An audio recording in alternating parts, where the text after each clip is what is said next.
What made you decide to become a mongerer? Um, well, when I first found out about it, about 6 years ago, I was like, why not? Work smarter, not harder. Hello. And so I said this before. When I found out about it is I took a trip, an in-country flight, matter of fact, in America from Cali to Florida to see a ex-coworker buddy of mine who's a DJ in the music game. He wanted me to come down there and check out his studio and what he got going on. I used to be in the music a little bit, but maybe do some possible collab work. So I was down there in that area, Fort Lauderdale and Miami. So when I was down there, that was the first time I traveled that far out of Cali. I mean, I don't think I went past the Rocky Mountains before that. Oh, wow. Yeah, for me, leaving Cali to go to Florida, that was like, wow. So when I was out there, it felt like I was island. It was all hot and all the palm trees and all hot, and I'm seeing all the different, here in California, San Francisco, and Oakland. We're diverse ourselves. But we have a lot of Asians out here, a lot of Hispanics, and from all over the world. But when I was in Florida, I was seeing a lot of like island type people. Right? I seen a lot of the Jamaicans, a lot of Cubans, a lot of Dominicans or whatnot when I was in Florida, and it had a whole different vibe. So I was like, So when I was flying back on JetBlue, ding, we offer direct flights to Dominican Republic. Yeah. I said, what the hell is a Dominican Republic? So it always stuck in my mind. So when I got back to the town, I just started looking up, because now even that Florida trip, that's just the state, even Florida, that Florida trip put a travel bug in me. I got bit by the travel bug. It was dope going to the airport, sitting on a plane, flying. Some people scared of flying. It was dope to me. I liked it, going somewhere different. And then going there, it was very hot, the palm trees, interacting with all the people. Like I said, my guy, he's plugged into the music scene, so he took me around to some spots, plugged me into people, stuff like that. So I'm out there in Miami, I'm out there Fort Lauderdale, turning up, and so I'm coming back, and so I'm like, So I started looking up Dominican Republic. That's legal? I said, oh man. I said, what? I said, that's legal there, like legal. So then that started my deep dive, down the rabbit hole of YouTube. Shout out to early YouTube. So we're still talking 2017-ish. All the DR Sosua YouTubers are blogging about the DR Sosua. And so, man, in the space of a year, man, I didn't soaked up so much knowledge just from YouTube. Then I started doing a deep dive on the internet, and I started getting involved in like chat rooms and certain blogs, like Take Me Back to Sosua, some other ones. A lot of these are ran by like white guys, and a lot of them are ran by guys out of Europe, they go to there. And so, long story short, I started following this one European dude, I think, was he from Sweden? Some European dude. He had a blog, he had a YouTube channel and a website and all this stuff. And I started following him. And so he put me in, even though he had a YouTube, he had a WhatsApp group. I didn't know what the hell WhatsApp was. So I emailed him. He told me to download WhatsApp on my phone. So then he put me in his group. So I was one of the few black dudes in there back then. I'm in there with a bunch of white guys from Europe.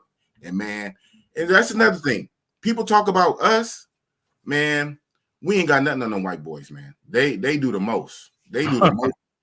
And so that's how, that was my training wheels, how I got put on. And I'm like, wow. So they really opened my mind up to it. So basically I stayed in that group and I started getting introduced. You know how WhatsApp is now. It's like a spider web. It's like you start going to different groups, guys. They watch you, they like your style, they see how you move, and then you get a link to this group. Then you get a link to this group. Well, we mostly go to Colombia, Medellin. Oh, well, we're a group. We'll go to Brazil. Oh, we a Thailand group. So now I'm getting exposed. And my mind was like, wow. I said, man, so big boss breaks. Let me get a passport and let me jump on this manga train.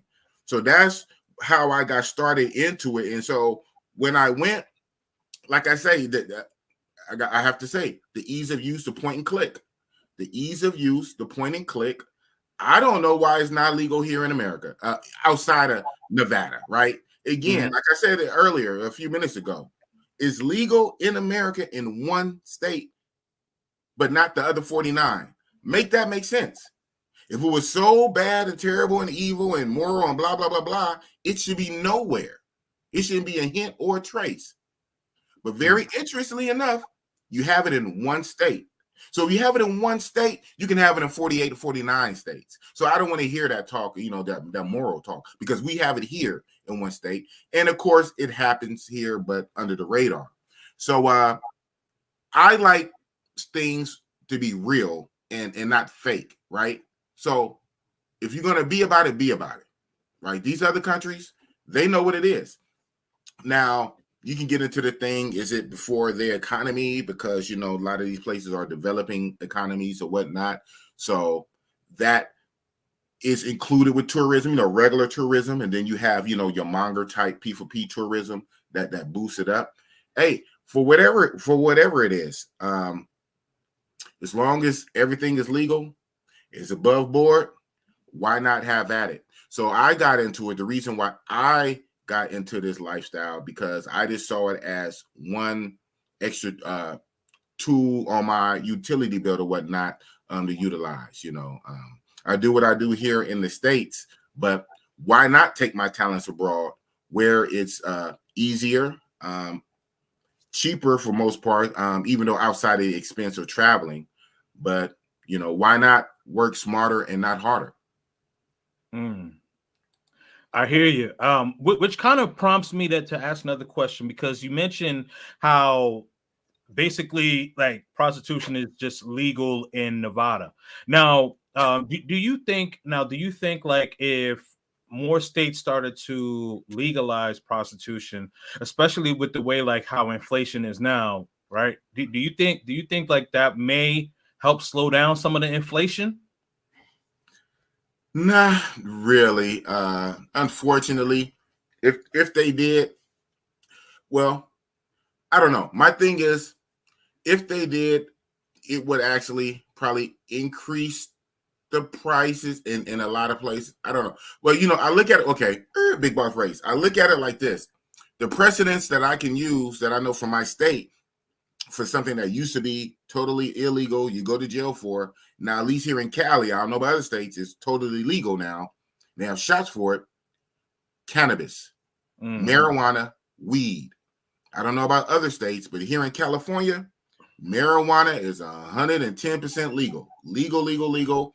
We got weed shops all over. It's ridiculous. Guys used to go to jail here in the town for selling weed. Right. You used to go to jail for selling weed. Now, since the government all of a sudden with a magic pen deemed it legal so they can get tax money behind it, now it's A-okay. So that's what I'm saying. People need to miss me with all this moral stuff. It's moral until some politician waves a magic pen and just make it okay. You go to jail for it one day, now it's totally legal, and the government get paid revenue the next day. So I don't want to hear this moral stuff. It is what it is. It's legal in Nevada. It can be legal everywhere else. I don't need anybody beat me over the head trying to preach to me about it. It is what it is. Grown people are going to do what they're going to do. But you have to be mindful of laws. The law is the law. So if the laws say you can't participate, you better not get caught participating. don't get caught. So the law is the law. So like I say, so a lot of this morality stuff and the morality argument that a lot of people try to say, I mean, most of that goes out the window because things that not to get your channel in trouble, but I just speak in code, things that used to be considered not biblically sound, sexually wise, right? But 15, 20 years ago under Obama, they made it legal. So it changes with the time. It changes with whoever's in office. It changes whatever politician with their magic pens all of a sudden make this legal and make that illegal and this and that. So the thing is to always follow the laws, obey the laws, do everything above board so you don't put yourself in no jeopardy, in a legal jeopardy and financial jeopardy. And within that little paradigm, just have as much fun as you can as long as you're not hurting nobody.